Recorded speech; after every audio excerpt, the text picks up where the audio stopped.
চচ্চড়ি করার জন্য আমি সবজিগুলো নিয়ে নিয়েছি। কুমড়ো, বেগুন, মূলো, টমেটো, শিম, আলু আর লাউ শাক কেটে নিয়েছি কুচো কুচো করে, আর মূলো শাকও আছে। টমেটো,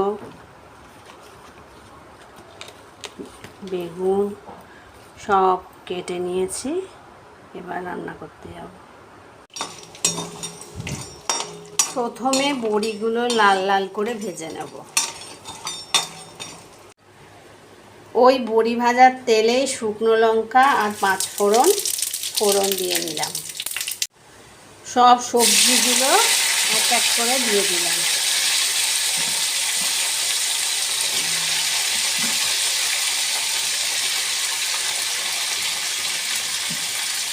ভালো করে ভেজে নেব।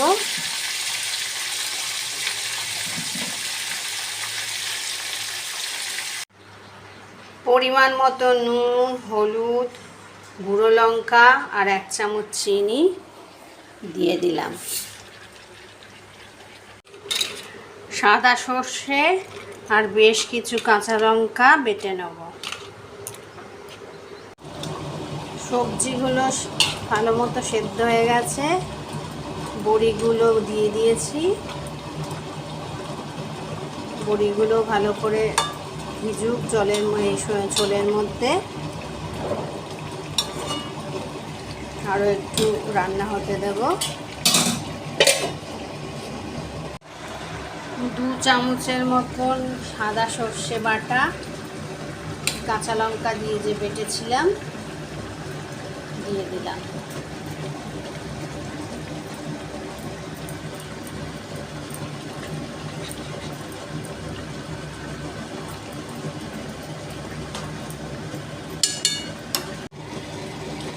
চচ্চড়িটা আমার হয়ে গেছে, এবার নামিয়ে নেব।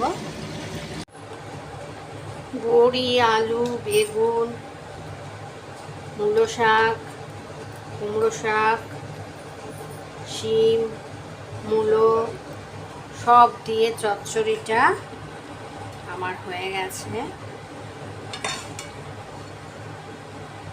এই চচ্চড়ি দিয়ে ভাত, রুটি সবই ভালো লাগে। সাদা সর্ষে বেটে দিয়েছি, দারুণ একটা ফ্লেভার আসছে। বড়ি, সাদা সর্ষে,